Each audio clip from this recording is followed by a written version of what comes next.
Y'all, so I've been getting like really cabin fever-ish inside. So despite it being very cold at a very 32 degrees, right at freezing, I'm decided to come out here and show you guys what is alive still in my garden, and we're going to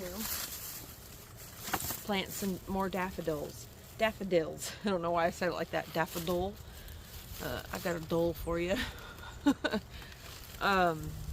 These are licensed to thrill blend. So they're the doubles. This is I like daffodils, but I don't like the regular.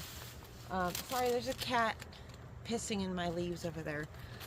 I don't like the regular daffodils, just like the single. I mean, I do. They're beautiful. Don't get me wrong, but by my choice, because it's my garden and we get to choose. That's the beauty of it. I like to do double daffodils.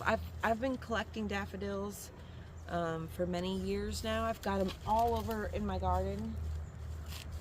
Actually, you can see some of them starting to come up.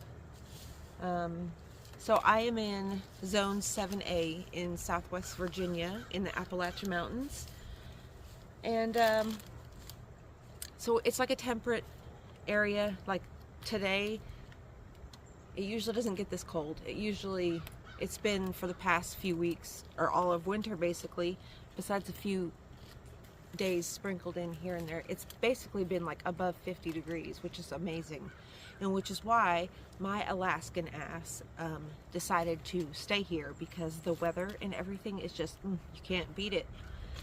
But anyway, I'm going to show you guys what's still living here, because it surprises me what I find that is still living. So if you guys are close to me or in the same times or gardening zone as me, or close, you can get some ideas for your garden if you have one. So let's go around. Yes, I look like crap today because that's just how gardening is, you know. You don't go into the garden looking like a model.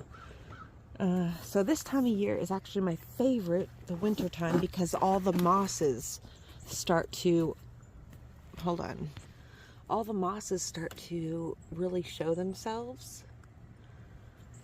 So right over here we've got foxgloves that are alive. What is this other one? Larkspur.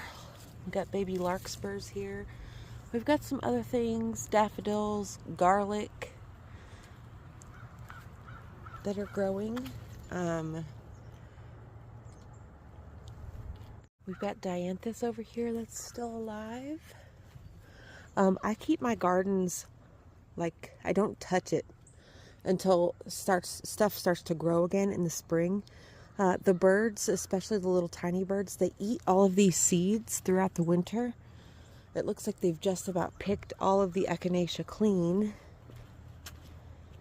This kitty here, he's just a stray that's showed up, and he's been hanging out. We've got the yarrow that's still alive. We've got the rose campion. These are actually, I planted these from seed last year. So this coming year, they will actually bloom. They didn't bloom last year. They just stayed in this little small rosette, which a lot of plants do.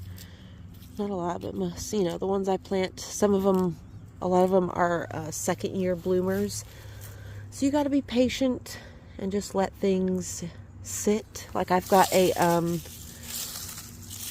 blue star sea holly over here.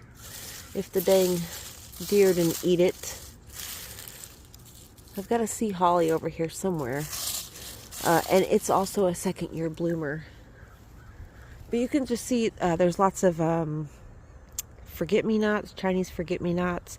There's some creeping thyme right here. That's just creeping along.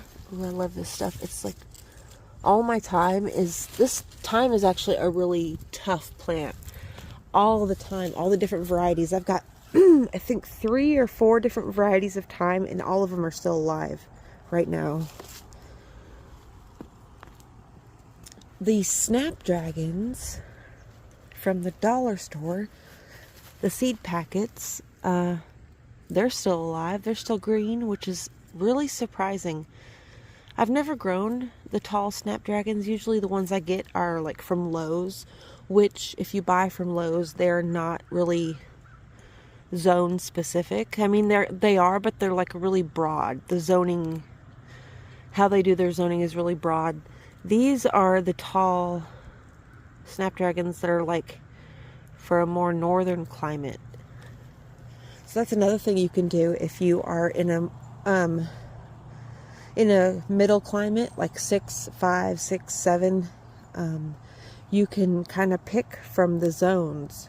Some things like daffodils, you have to have, it has to have cold to bloom. If you don't get it, if it's not cold enough where you are, you can actually just put them in the fridge. I've heard, I've never tried that. So I think this time, instead of, usually when I get one of these, this is 30 bulbs, no, 20 bulbs.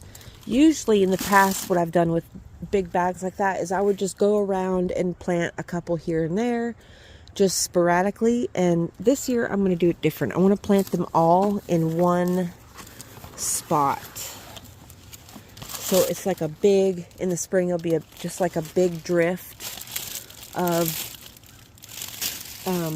daffodils, which I think is going to be so beautiful. And I put this little thing up here. I bought this little gate. Well, Mark bought it for me at the Jonesboro flea market a few years back. And then this past summer, he bought me these 2 posts, which are crazy expensive. They're like 30, 40 bucks each. What, like crack prices, totally. So I think right here, I think in front of this is where I'll do it. I think that'll look really pretty. You can see. So let's try to figure out a good spot I can put. Well, I'm just going to actually dig and then I'll be back.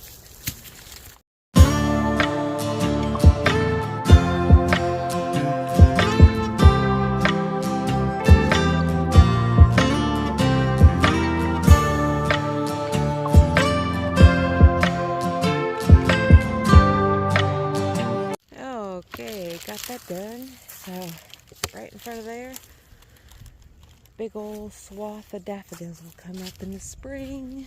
And then it's got a bunch of flowers in this bed too behind it. Raspberries, all kinds of stuff.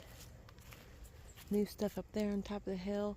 And I'm adding more native flowers, like I found these little baby asters this past fall. They're so beautiful. They look like little, I don't know, little specks of light or something in the dull landscape. And when there's like a big grove of them, they look even more beautiful. So I've got a bunch of seeds that I'm going to plant up here. And I'm going to turn this up here into a natural, like a native, eventually a big, like native plant garden. I'm getting there. I'm halfway up the hill. I've planted some things up there and I've let a lot of stuff grow and establish, like these beautiful blackberries. Look.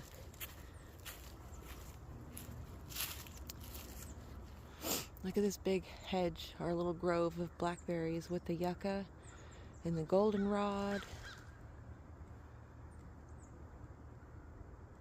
So I've been letting those grow, and they have doubled in size in this year alone. You can see I've basically got an established path up through here. But look at these blackberries. You can see there's just yucca everywhere, which I love. There's all kinds of native plants that I let grow for the birds, for habitat, to get a better ecosystem in this area. And look, even the moss is starting to grow in the little bald spots. And this, I can't believe how big this tree has gotten. Or this, what is this called? It's some kind of hedge. But it used to just be a little tiny bush like those ones over there. And I've let it grow, and I've basically treated it like a bonsai, where I've been pruning it because I love trees that have multiple trunks, and I'm hoping to get this one. I mean, it's huge already, and eventually it's going to have a big old giant place where you can sit in it, hopefully. I mean, who knows? This land has come such a long way.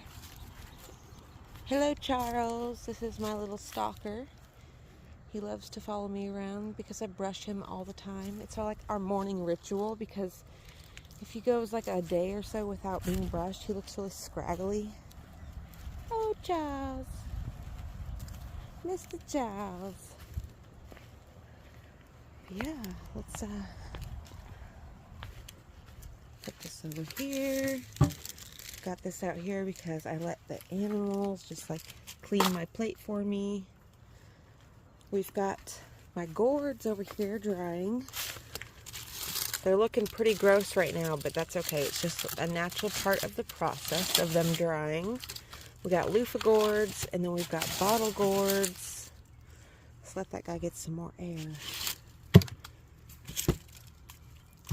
All my garden crocks. Give this guy some more air between them. Oh, but those are going to make beautiful. I don't know what I'm going to make with these. I've been really inspired by like lantern making. So I think I might dip my toe into that foray. Anyways, guys, my phone is dying. And I'm freezing. I'm going to go back in the house. Hey, Charles, what are you doing? Excuse you.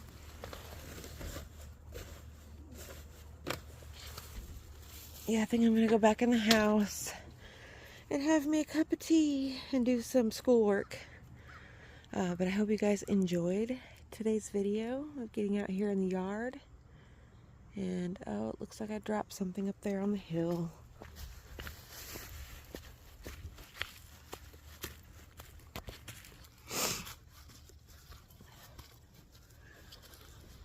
Oh, I dropped a Kleenex.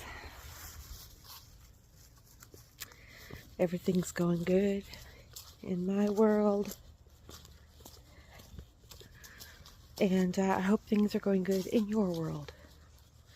Leave me a comment. Tell me how things are going for y'all. And I'll see you guys again soon. Bye.